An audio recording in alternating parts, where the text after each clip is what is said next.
Welcome back to The Roots of Violence, our series of interviews in which we're attempting to look at the current situation in the Middle East and trying to understand where the physical violence has come from. We're trying to understand what has led to the wars and violence which is apparently so endemic across the region. Presenter readers know that physical violence is the last resort of the hopeless who have been on the receiving end of all manner of economic and psychological violence beforehand. Therefore, if we can see what the causes of the physical violence are, maybe there's a chance to treat them in their roots and find a non-violent solution. We're back again with Emad Kiyaei, Director of the Middle East Treaty Organization. And before I start throwing more questions at him, I'm going to give a short summary of what we've heard in the last interview. So in 1952, Iran elects a government which tries to implement a plan to nationalize the oil industry so that the oil profits can go to benefit ordinary Iranian people and not the oil companies. The CIA from the United States and Britain's MI6 collaborate to overthrow this government and install their puppet king, the Shah of Iran. The Shah remains in power for 25 years, during which time he violently crushes all opposition, leaving the people hopeless. Nevertheless, the opposition doesn't disappear. Marxists, Islamists, academics, students, and the oppressed of all kinds wait for their moment. By 1978, the situation is getting dire and protesters take to the streets. And in Tehran, on the 8th of September 1978, a day that goes down in history as Black Friday, the military opened fire on a protesting crowd, killing over 100 people. This sets off a chain of events that leads very quickly to the Shah getting on a plane in January 1979, Ayatollah Khomeini returns home, and the Islamic Republic is born. When students break into the US Embassy in Tehran and discover papers indicating that the USA is planning another coup, things get nasty and there is a standoff in which 52 US diplomats and nationals are held hostage for 444 days. Relations between Tehran and Washington never recover from these events, and Iraq is encouraged and financed to start a war against its neighbor, which lasts for 8 years and results in the deaths and injuring of hundreds of thousands of people. In that war, Iraq uses chemical weapons on its neighbor and its own internal opposition. And then, in another unexpected turn in history, Saddam Hussein decides to invade Kuwait, its former province.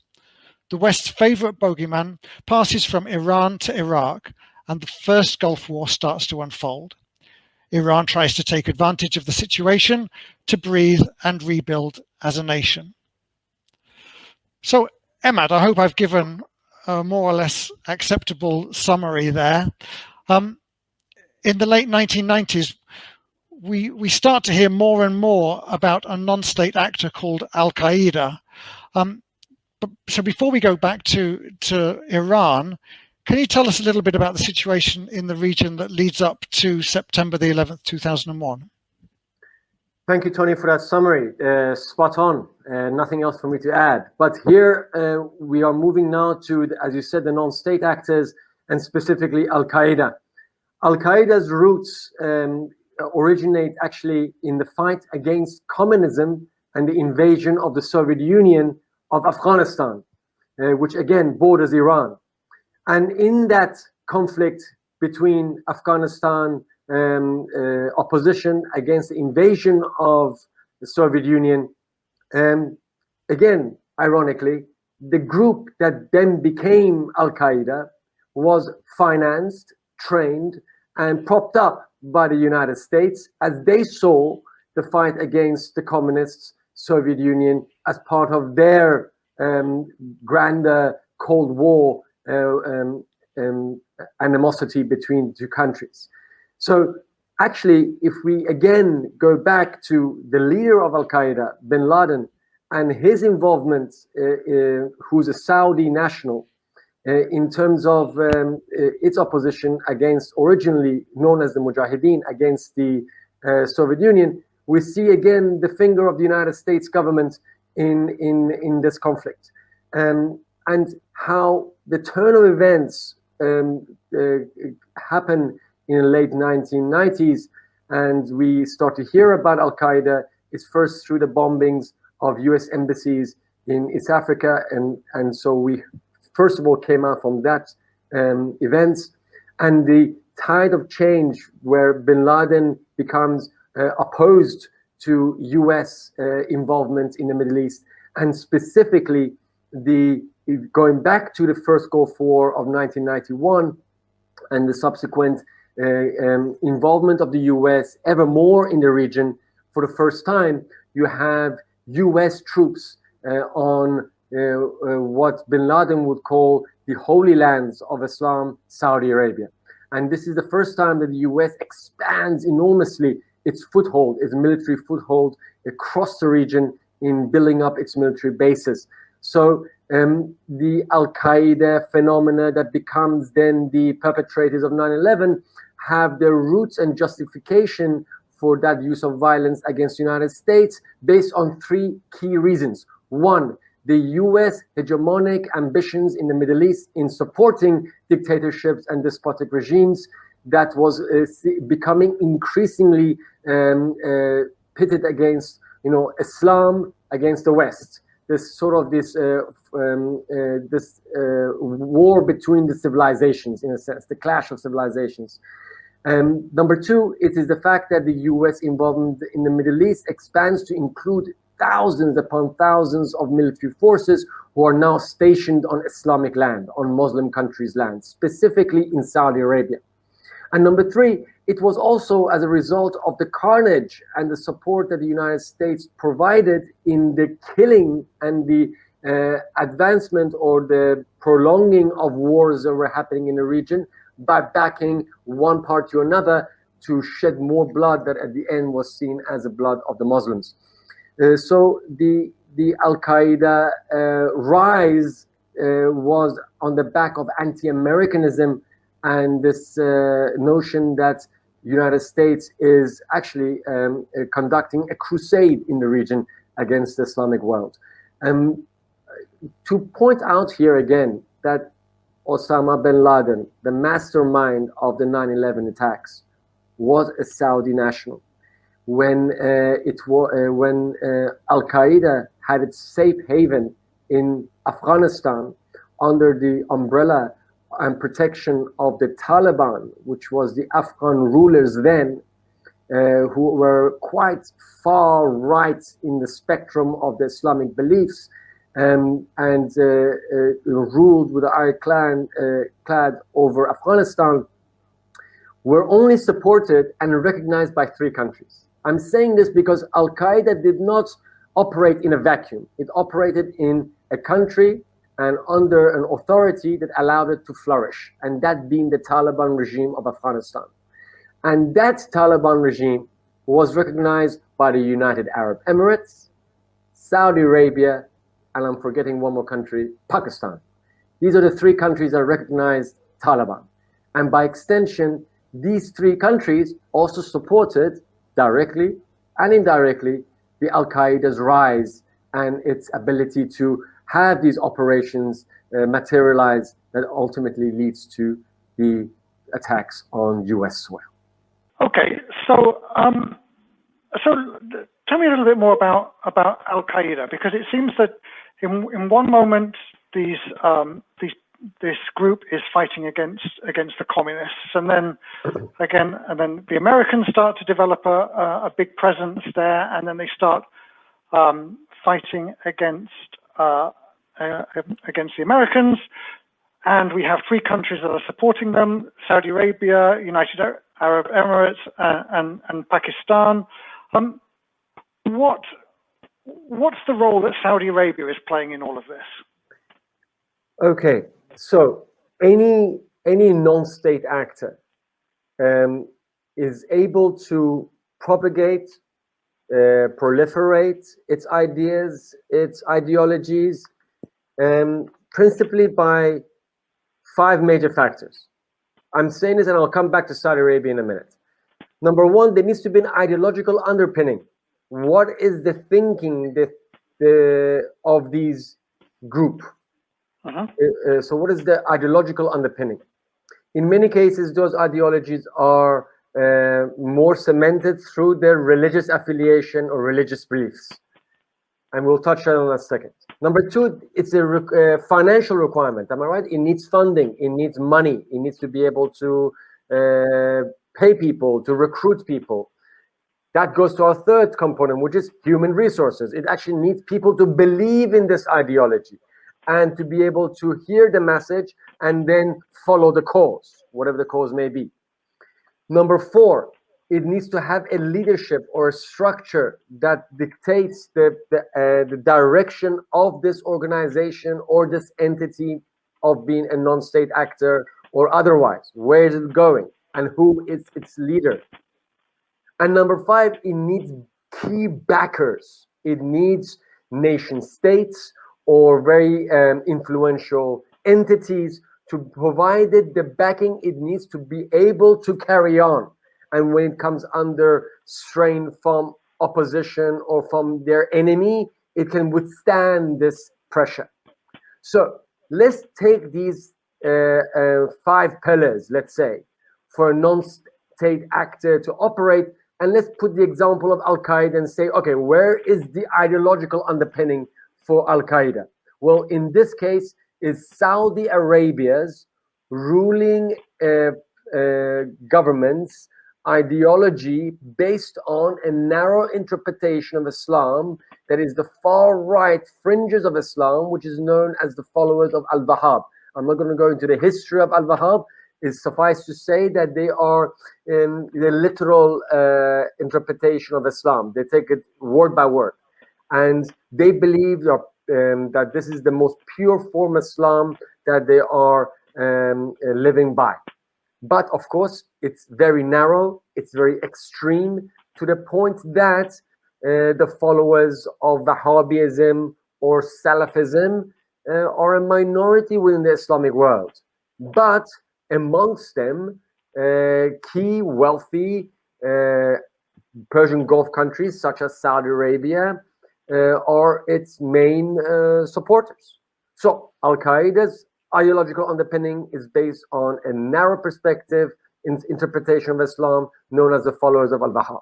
Number 2, financing. How do they get the financing to be able to do what they do? Here, they get their financing overwhelmingly, again, from wealthy Persian Gulf Arab countries, specifically, again, Saudi Arabia, United Arab Emirates, and to some extent the Qataris that came later on. But this is where they got their money. Number 3, their human resources. Because they were able to propagate this fight between Islam and the West, they recruited Islamists or those who were they were seeing in front of their eyes in news the continuous wars that have been waged in the Middle East and the increasing presence of the United States. When I say increasing presence, the first Gulf War of 1991 had up to 550,000 US troops at one point stationed in Saudi Arabia, the holiest land for Islam.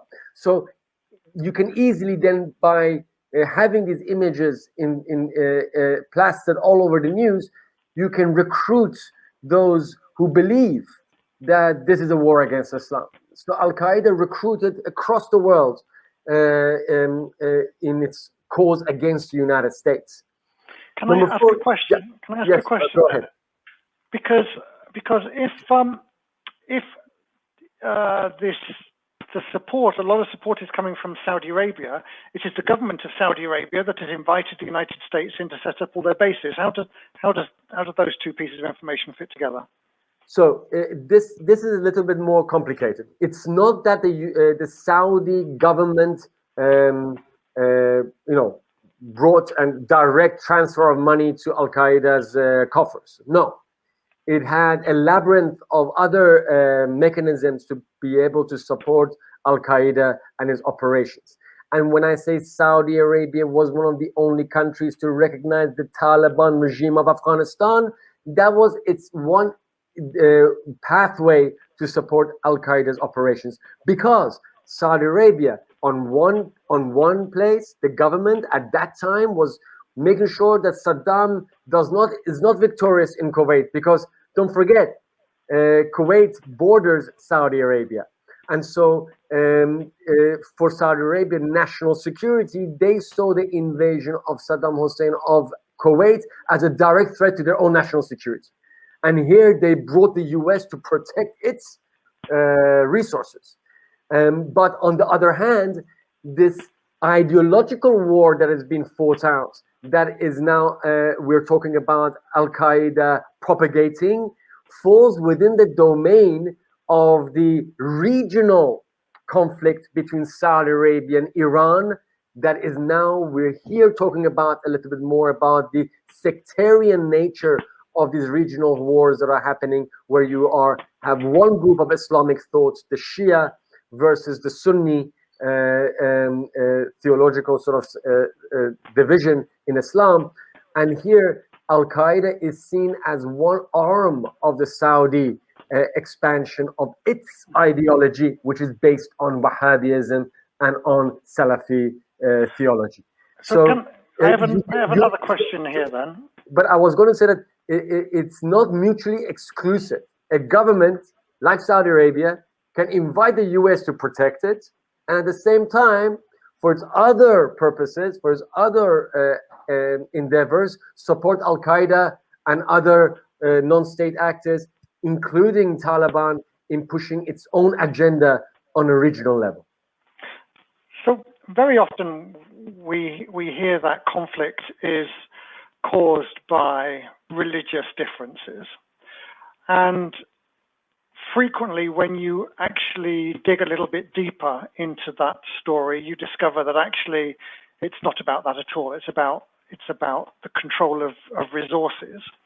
Are we talking, when we talk here about this Wahhabist strain of the Islamic religion, are we really saying that this is a branch of a religion which is openly promoting war and violence? Because that's normally not what religions are about.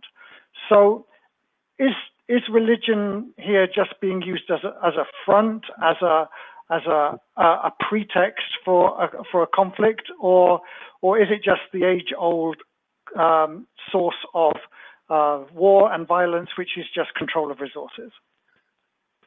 Tony, I'm not a theologian, so I'm not going to claim that I fully understand all of the perspectives and the notions within any religion. What I do know is that religion is a powerful underpinning that can be used to advance political, social, and economic aims of whoever is using religion as the backdrop. Mm-hmm.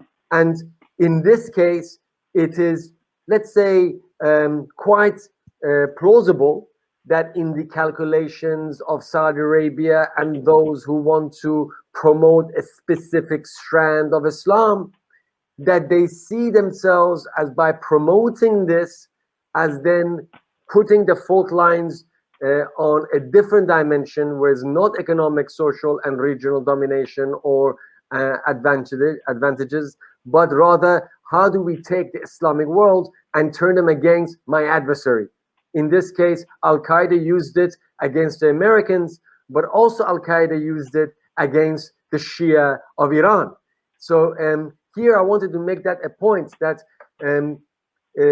when we go back again to the Iranian revolution of 79 that created this earthquake in the region, one of the reasons why Saudi Arabia, since late or early 80s started to promote this strand of Islam, Wahhabism and Salafism across the world, was in direct response to the revolution in Iran, because they saw a political Islam taking hold in Iran and being able to become popular as a direct threat to their authority over the Islamic world.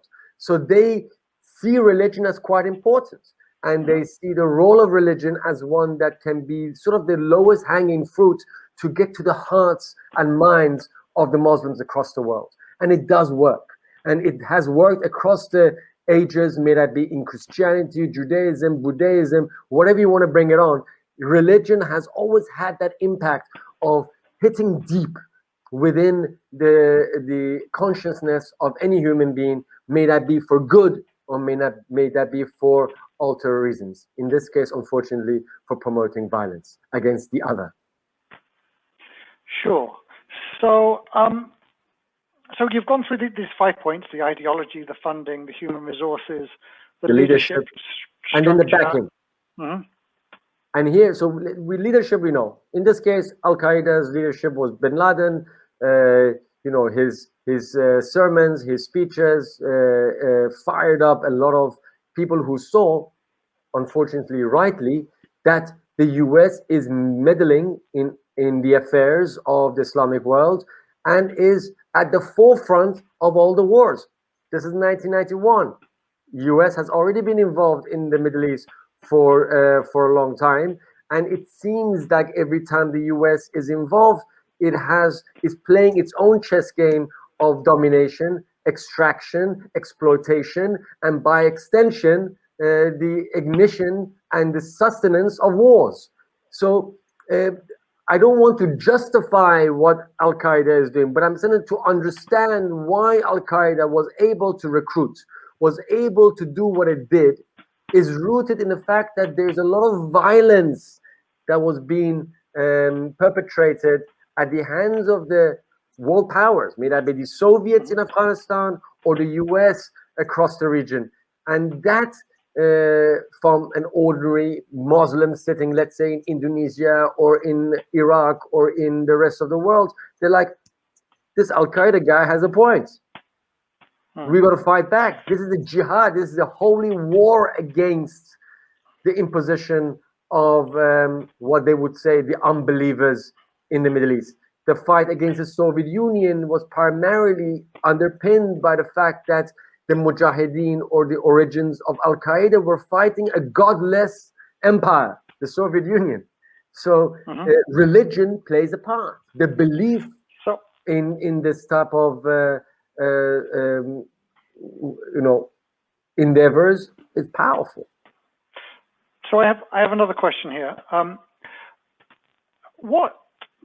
Back at the 90s, let's say from the 80s and the 90s, how are the living conditions for people who live in the Middle East? Because it's clear that the region has got a lot of wealth. There's a lot of oil. Oil prices are generally creating a lot of wealth in those countries that have oil.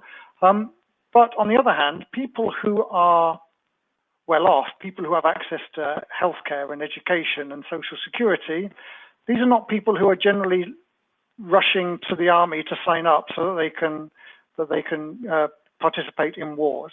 So what is the social conditions for people in the region which allow them to consider that going to war is a hopeful thing? Tony, the wealth, the petrodollars that have poured into the Middle East, and specifically these oil-rich countries, have been both a blessing and a curse. A blessing in terms that there is the resources, human resources, natural resources, the capital, to be able to have a region that is flourishing in every domain of human development. Unfortunately, there is a bigger game at play here, and one that has begun a long time ago. Again, unfortunately, when we talk about Middle East, is difficult to escape history. But the role of powers, colonial powers, may that be the French, the British, to some extent even the Italians, to the role of the post-Second World War sole superpower, the United States, in securing the black gold, the oil that the global economy ran on and was being pumped out of the Middle East, came at a cost.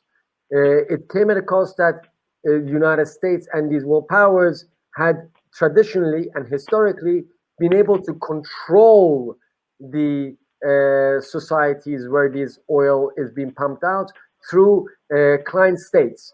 So by a grand bargain, let's say, an easy way to put it. I'm United States. I will provide you security.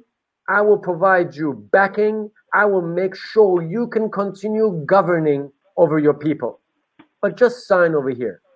And that signature allows us to exploit your resources, and we won't ask questions about your human rights record. We won't ask you what's happening internally. We will even support you. We will even train your police force, your intelligence services on how to suppress and oppress these openings of political thought in your countries. This is, unfortunately, the bargain that has been signed by the leaders of the Middle Eastern countries. That if you want to maintain your power over your population, make a deal with a much greater power in the world.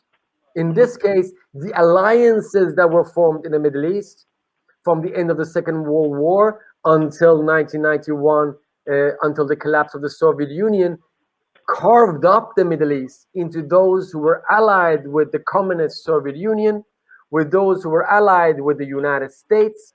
And then you have this anomaly called Iran that in 1979 revolution decided we don't want to go either east, we don't want to go west. We want to be an independent state in an oil-rich region, in the crossroads of civilization and continents. Independence in this region is a direct threat to the national security of global powers. That is why for millennia, every power, may that be the Romans, the Greeks, the Chinese, the Indians, the Persians, the Arabs, and everybody in between that has come through this region, is to dominate the Middle East, you dominate the world politics. And so that notion and understanding remains true today. And so it's going to be very difficult for any government in the region to say, oh, you know what? We're just going to say to the Americans, thank you so much for coming.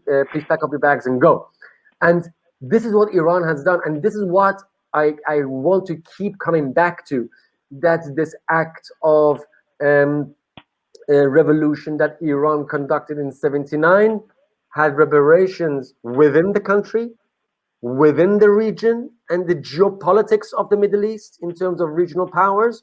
But it also went beyond its borders all across the world, because you cannot allow a mid-sized economy like Iran to gain independence in the fear that others may follow through.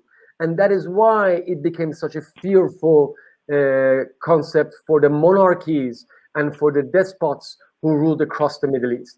Because if this revolution of Iran spread to their shores, it would be the end of their rule. Very good. Okay. So, so all of this chaos is happening with 9/11. We all know this. We all know the story, and we know that the United States takes the opportunity to launch its war on terror, which focuses initially on Afghanistan and then turns its attention to Iraq. And so Iran is in the middle of all of this and presumably feeling very worried. What is kind of happening in Iran in this period of history? What's going on? What's the political leadership thinking? And you know, the United States talks about this axis of evil in which it links up, I think it was Iraq and Iran and Syria or North Korea or something like that in some moment. What's going on in Iran? Because you've just survived an 8-year war. It must be feeling very nervous about everything that's happening in the world. All right, we're going to go through this really fast, because 91 happens, the first Gulf War. The Americans come, they liberate Kuwait, they destroy the infrastructure of Saddam Hussein, but they keep Saddam Hussein in power for another decade, as you said, until 2003, the second Gulf War that finished off Saddam Hussein for good in that war. And that came after the 9/11 attacks. Now, at the time of 9/11, Iran was led by a reformist administration of Dr. Khatami, who talked actually in his first speech at the UN for the dialogue among civilizations, that we need to break this wall that is being erected in between our grand civilizations, and we need to have a dialogue. We need to talk. We need to use diplomacy to resolve our issues. Khatami's government was really forward thinking. And when 9/11 happened, it was one of the first countries, Iran, that sent a message to the US of condolences in what has happened with 9/11. And in that letter, it said that Iran understands the impact of terrorism on its population. It understands the mourning of when these attacks are done on civilians, because Iran was at the receiving end of many terrorist attacks since 1979 for multiple reasons, which I don't need to get into right now. But when we are now zooming into 2001, Iran gives an olive branch to the US and says, we can even assist you in bringing to prosecution those who are responsible. Because, mind you, Al-Qaeda and Taliban were the sworn enemies of who? Of Iran. Because they saw Iran as a Shia country that is the infidels. It was the Al-Qaeda and Taliban that massacred Iranian diplomatic personnel in Afghanistan in just a year or two before the 9/11, that almost brought Iran and Afghanistan to war. So Iran had its own interest in seeing the fall of the Taliban and the fall of Al-Qaeda, because it believed that this type of ideology will only breed more division, will bring a sectarian conflict of magnitudes that are not necessary to get to. So Iran actually gave an olive branch. And in 2001, in October, when the United States decided to invade Afghanistan as a revenge of 9/11 and went into Afghanistan, it realized very quickly that it needs intelligence and coordination on the ground. And who was the opposition to Al-Qaeda and Taliban? Iranian allies in Afghanistan, the Northern Alliance they were called. The Northern Alliance was an Iranian ally that under Iranian leadership was given the permission to cooperate at all levels with the Americans so that they can bring an end to the Taliban's rule and by extension, the safe haven they have been providing to Al-Qaeda. So in a sense, the success of the US in Afghanistan could not have been, paved without the cooperation of Iran with the US over its intervention in Afghanistan. These are the things that history somehow wants us to forget. But Afghanistan, the victory of US in Afghanistan initially was with its alliance with Iran. Now, as we speak today, the US is withdrawing from Afghanistan, its longest war it has fought, and is packing their bags and they're leaving Afghanistan to its own devices, and they haven't been able to secure that country, no today, no after when they got in. And that's, again, can be traced back to how they then developed or repaid Iran for its cooperation in Afghanistan. Do you know how they repaid Iran for their cooperation, Tony? No. President Bush goes and labels Iran as the axis of evil. Mm-hmm. After Iran has provided logistical personnel, its allies in Afghanistan, to help the US oust Taliban and Al-Qaeda, President Bush gets on the front of the UN and puts Iran in this box. Do you know what that did to Khatami and his reformist political thinking in Iran? It closed his hands. They said, look, you help the Americans and look at how they answer you. They put you on an axis of evil. 2 years later, US enters into Iraq under the pretext of getting rid of weapons of mass destruction that we today know was on a false premise. There again, who do you think that helped the United States get rid of Saddam Hussein quicker than anybody else? In terms of real support to the American invasion, it was the opposition of Saddam Hussein who were exiled and lived where? In Iran. In Iran. So again, you have United States entering Afghanistan, entering Iraq, getting rid of the two most immediate enemies neighboring Iran and replacing them by the allies of Iran. And that, by the end of 2003, created havoc in Tel Aviv, in Riyadh, in other capitals of the Middle East. They had been pumping billions to make sure Iran remains weak, and you have the Americans coming and flipping these two countries and handing them over on a silver platter to the Iranians. So I have to thank the Americans for that. Okay, let's stop there because because we've been talking for a good period of time, and let's pick it up next time when post the second Gulf War and the development of the Iranian nuclear program, which is today the subject of such contention in global politics. So thank you very much, Emad. And thank you to everyone who's watched this video thus far, got to the end of this second episode, and next week we'll come up with a further installment to find out what are the roots of violence in the Middle East. Thank you very much.